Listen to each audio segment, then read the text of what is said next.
Welcome to the First Time Facilitator podcast. Whether you're a first-time facilitator or a seasoned pro, listen in for tips and tricks to make a bigger impact at the next workshop you deliver. And now, your host, you can call her Hughesy, Leanne Hughes. Hey everyone, and welcome to episode 27 of the podcast. I'm your host, Leanne Hughes. Now, usually on the show, I interview amazing facilitators, speakers and leaders. However, I'm going solo for today. This is the third solo episode I've recorded, and these ones are usually spurred on by questions that I receive from you, the listener. Now, before I share that question and respond, there are a few key things I wanted to highlight if you'd like to interact further with me or with the show. Now, every month I share some really cool apps, articles, and other podcast episodes that I'm geeking out on. And you can sign up to that monthly newsletter. It's called The Flip Chart. You can find it on my website at firsttimefacilitator.com. You can follow me on Instagram for episode updates and behind-the-scenes images at First Time Facilitator, or shoot me a tweet at Leanne Hughes. Any kind of items I reference in this episode are up on the show notes page, including a full transcript at firsttimefacilitator.com/episode 27. So the question this week was from a colleague, and it was this: Leanne, how did you get the confidence to speak in front of large groups? Well, there's a bit to unpack in that question, and it's different for everyone. And I guess what's so interesting about the question is it's all about getting the confidence and not about developing the skill. I do believe the two go hand in hand. The more that you develop the skill, the more confident you are. But it can be a chicken and egg kind of thing where you might not be confident, but you just need to push yourself out there. So there's no short answer to this. And it really forced me to reflect back on what were the opportunities that I had, which is what I'm going to share in this episode. In saying that, I'm still human and continue to question my ability before accepting opportunities. However, after talking to fellow facilitators and speakers on the podcast, that appears to be a fairly normal response. And I guess the good thing about having that type of response is that it keeps you on your toes and not operating in autopilot. The definition of a large group is also different for everyone. I think it's anything above, say, 30 people. From my experience, anything above 30 or around the 40 range requires a microphone, probably a stage, and you're under some pretty big, intimidating, bright lights.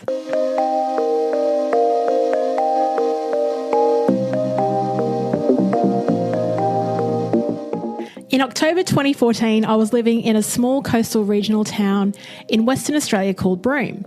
I talk about Broome in a lot of episodes as I have really fond memories there. Like, imagine a place where in winter you can swim at the beach, but in summer it's way too hot to do anything. The population is very small, about 15,000 people, and the closest town is a 2-hour drive away. The nearest capital city is it is Jakarta, Indonesia. So you don't really do things there. Your weekend plans are dictated by the tide times. Everyone drives a four-wheel drive, and you spend most of your time in either air conditioning or down the beach camping and fishing with a cold beer in hand. It was wonderful. However, living there for 3.5 years, you can become pretty complacent. And outside of work, I wasn't really achieving a lot.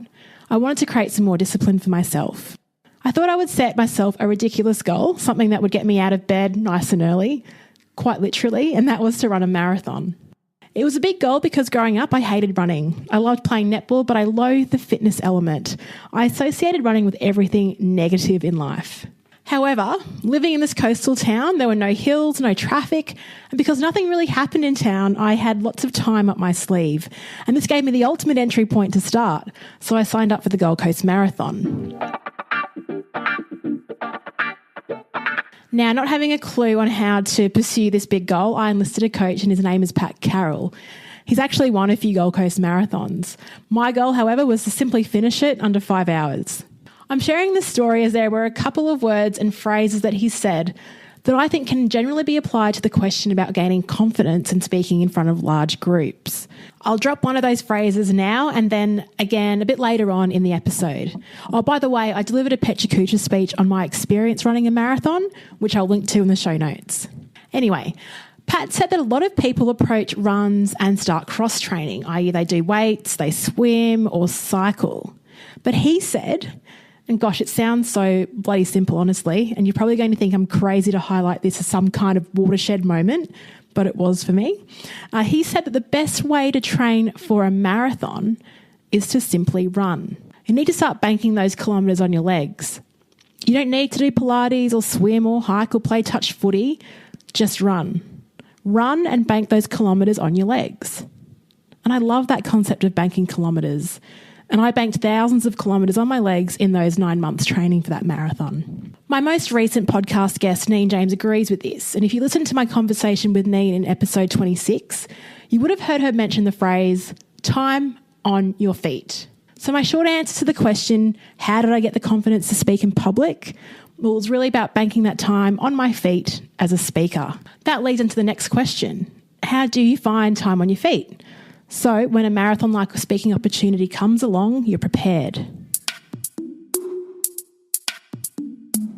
If you go through school and uni, that's a good start, and there are opportunities there like high school English class presentations or the dreaded group assignment prezzo at university.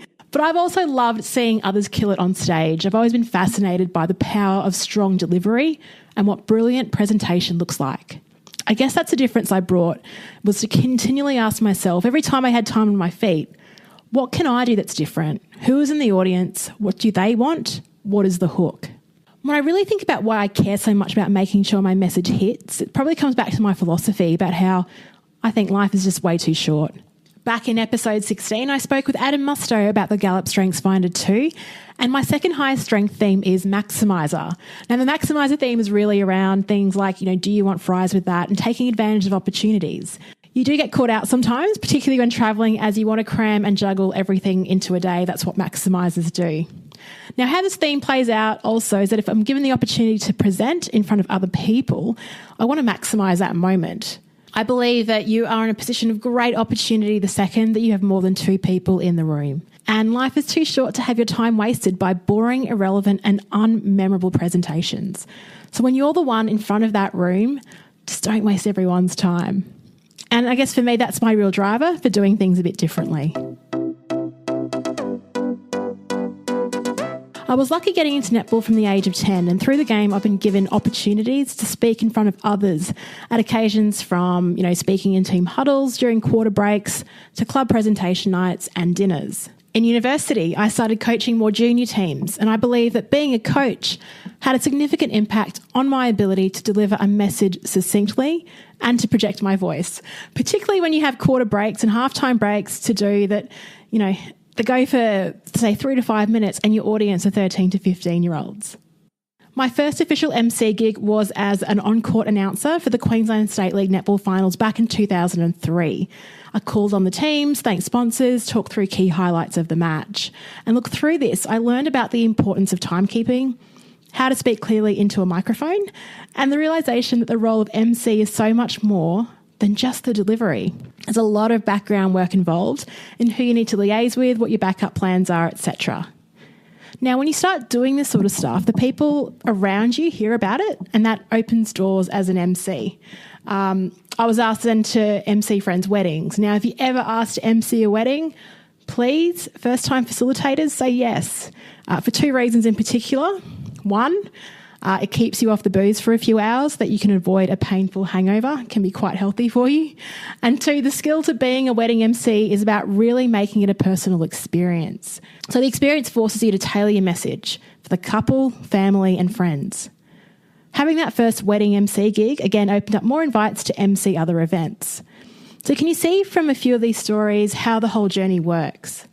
And if we're relating speaking back to running, I believe these school netball and uni presentations were about, 5-kilometre runs.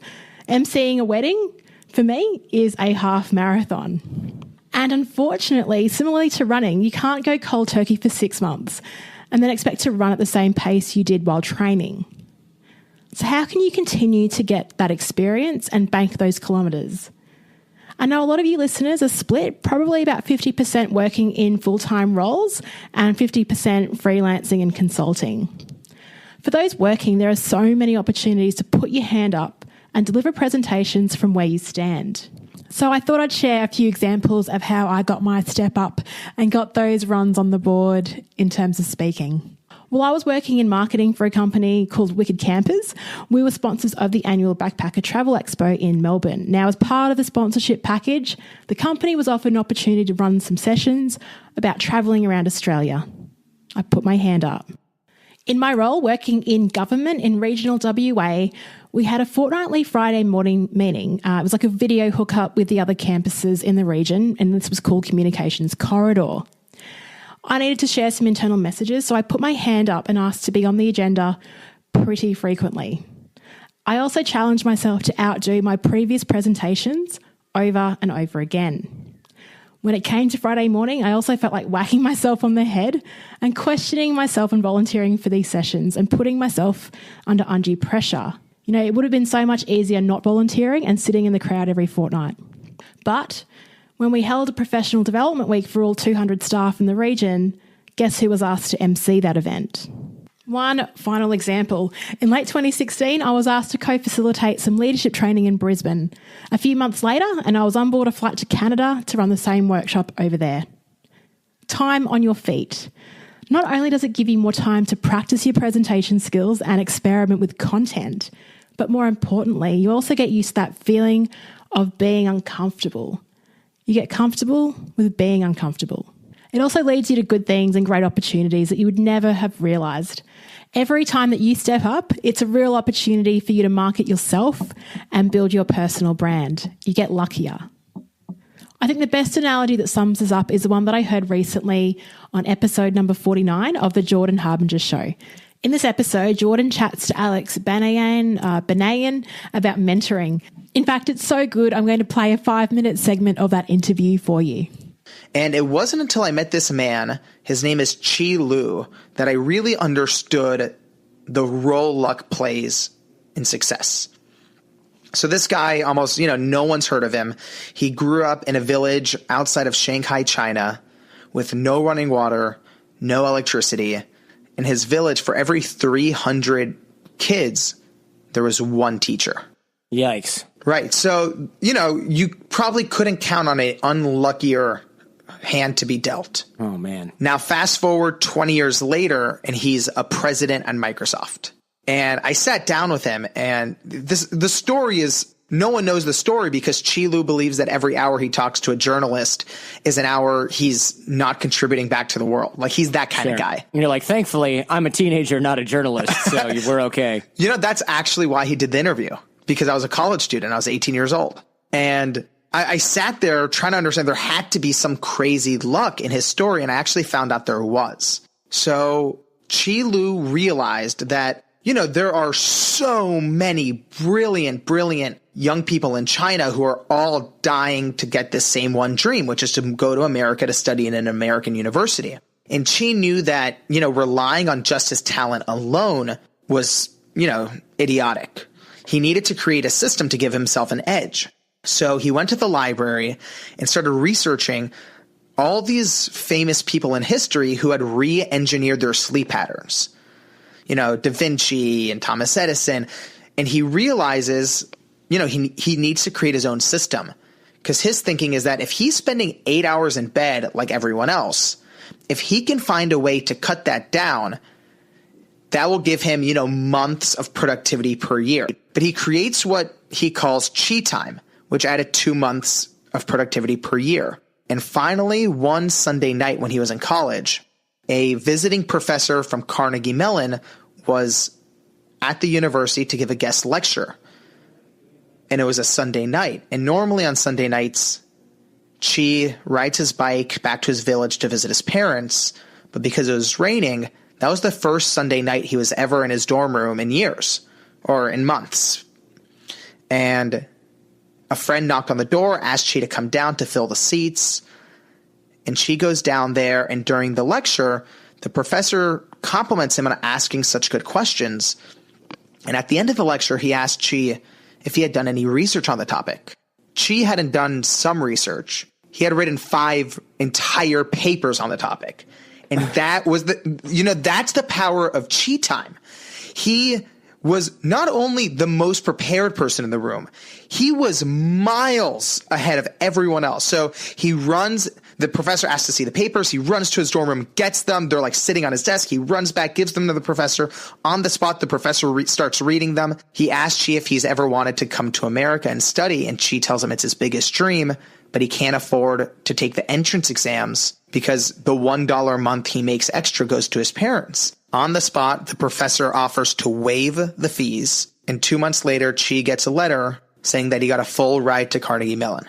Now, on the one hand, that's probably one of the luckiest stories I've ever heard, because every Sunday, religiously, he leaves campus to go visit his parents. The only Sunday that he was there so happened to be the day that Carnegie Mellon professor was there.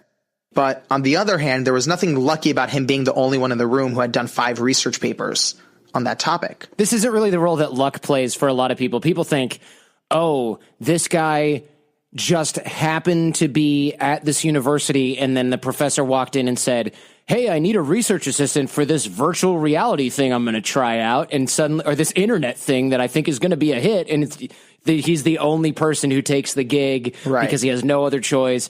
That's the luck that I think most people are envisioning in their head. And it's never, I've never, in 7 years of studying this, not a single person who I interviewed ever had that fantasy of luck that for some reason movies and television propagate. Yeah, it's not Good Will Hunting where he's like it's never drawing on like the that. Blackboard and the math professor walks by and goes, by golly, you're correct. Exactly. Right? That's not what happens. What happens is this guy was so damn prepared that when his opportunity did arrive, he went, oh, yeah, I just happen to have a stack of qualifications. Now, the opportunity, the timing happened to be fortuitous, but had he not had a stack of papers, he just would have been the guy putting out and filling the chairs. Bingo.